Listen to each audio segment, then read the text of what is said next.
जो पिछले video lecture में हम लोगों ने बात किया था कायिक जनन के बारे में, और इसमें बात किए थे कायिक जनन क्या होते हैं, कायिक जनन कितने प्रकार के होते हैं, इन सभी बातों पर चर्चा किए थे। वीडियो हम लोग बात करने वाले हैं लैंगिक जनन क्या है, लैंगिक जनन किस प्रकार से होता है, इन सभी बातों पर चर्चा करने वाले हैं। तो आइए बच्चों हम लोग वीडियो को स्टार्ट करते हैं। आइए हम लोग देखेंगे कि लैंगिक जनन किस प्रकार से होता है। तो जब हम लोग बात करेंगे लैंगिक जनन के बारे में, तो लैंगिक जनन का मतलब होता है कि इसमें क्या होगा कि दो जनक रहेंगे और दो जनक जो रहेंगे वो दोनों विपरीत लिंग, सकता है नर रहे और दूसरा हो सकता है मादा। इसमें क्या होगा, जो दोनों विपरीत लिंगी रहेंगे उन दोनों विपरीत लिंगी से, जैसे बात कर ले नर से निकलेगा नर युग्मक, और जो मादा रहेगी मादा से निकलेगा मादा युग्मक।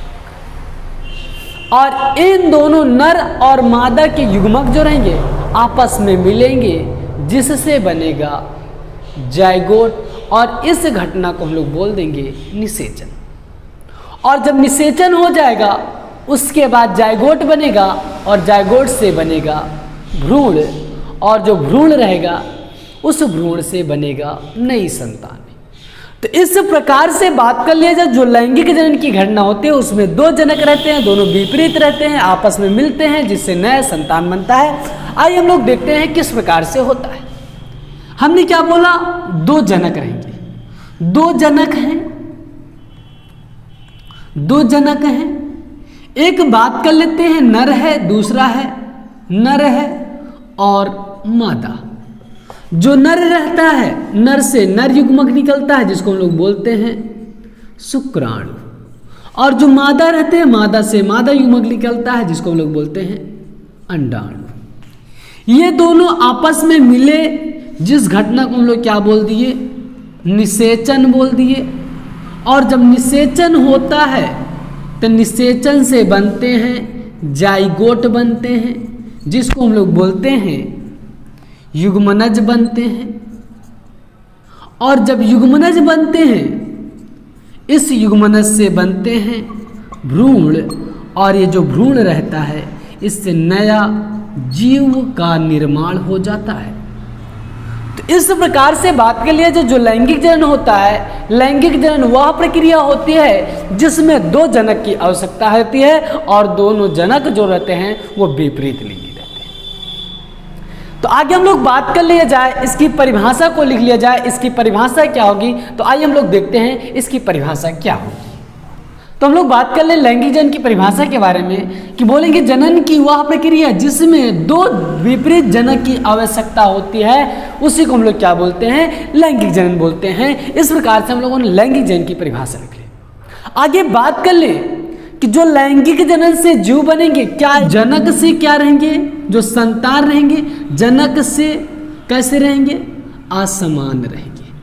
और बात कर लिया जाए कि ये जो जनन प्रक्रिया होती है, लैंगिक जनन की प्रक्रिया होती है, ये जो जनन प्रक्रिया होती है ये अलैंगिक जनन की अपेक्षा अलैंगिक जनन की तुलना में धीमी होती है। इसका मतलब क्या हुआ कि ये जो जनन प्रक्रिया होगी ये थोड़ी धीमी प्रोसेस होती है, धीरे धीरे प्रक्रिया होती है। सबसे पहले नर युग्मक मादा युग्मक मिलते हैं, उसके बाद धीरे धीरे जायगोट परिवर्धन होता है, इस प्रकार से निर्माण होता है। लेकिन जो अलैंगिक जनन होता था वो प्रोसेस क्या था, बहुत तेजी के साथ हो जाता था। तो इस प्रकार हम लोगों ने देखा कि लैंगिक जनन क्या होता है।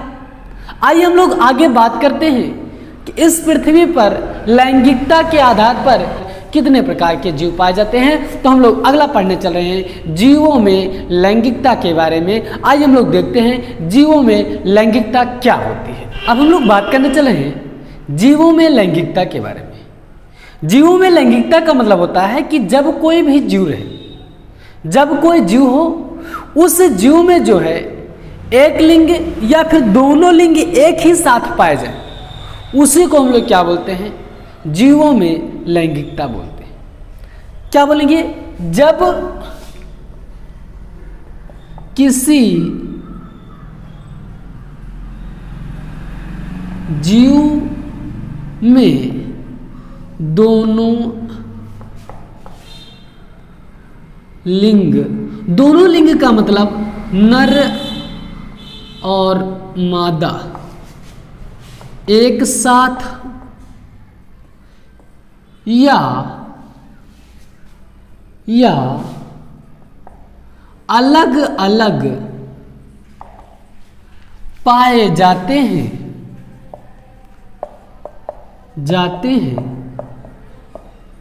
तो उसे जीवों में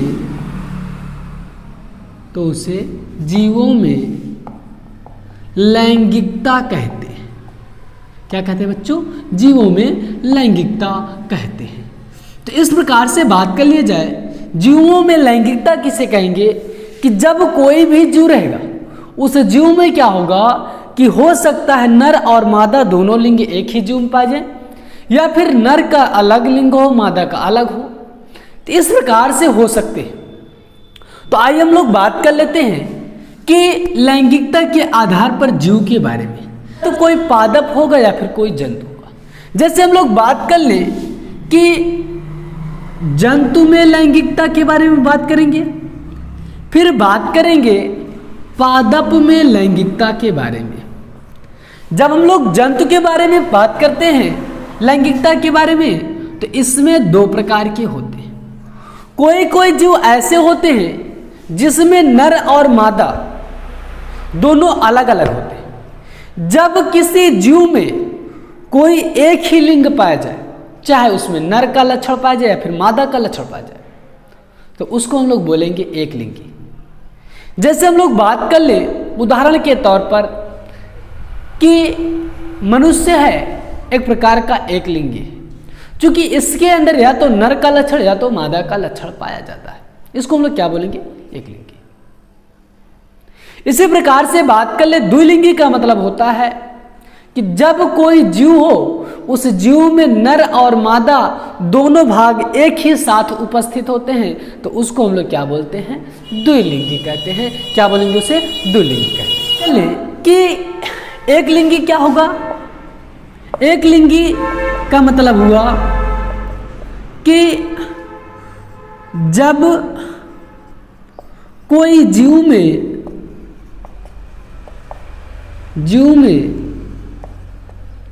नर या मादा लिंग में से कोई एक हो। ठीक है ना? कोई जीव रहेगा, कोई एक जीव है, उस एक जीव में या तो नर का लिंग या तो मादा का लिंग पाया जाएगा, तो उसको हम लोग क्या बोलेंगे? एक लिंगी कहेंगे। अब हम लोग उदाहरण में जैसे बात कर ले, मनुष्य की बात कर ले, गाय की बात कर ले, भैंस की बात कर ले, ये सभी क्या होते हैं? एक प्रकार के एक लिंगीय जीव होते। अब हम लोग इसी प्रकार से बात कर लेते हैं द्विलिंगी के बारे में। द्विलिंगी का मतलब होता है, द्विलिंगी का मतलब होता है कि किसी एक ही जीव में नर तथा मादा दोनों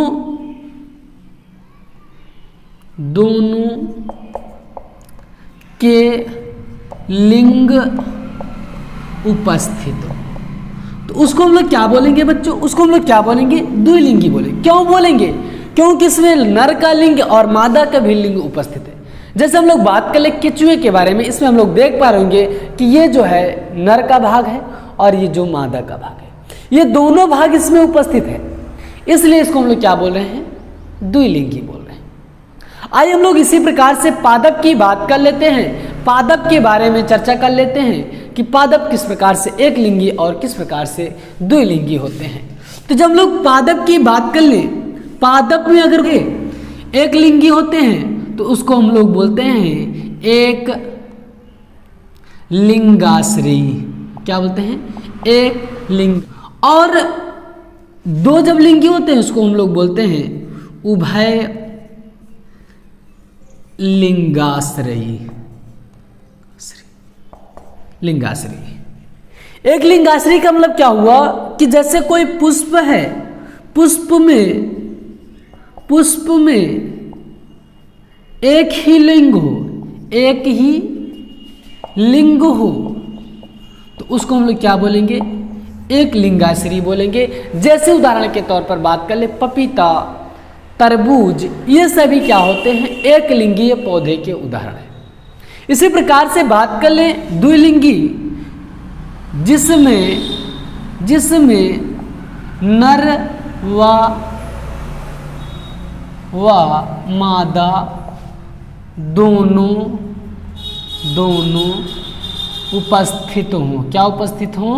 उपस्थित होंगे। कौन? लिंग उपस्थित होंगे। उसको हम लोग क्या बोलेंगे?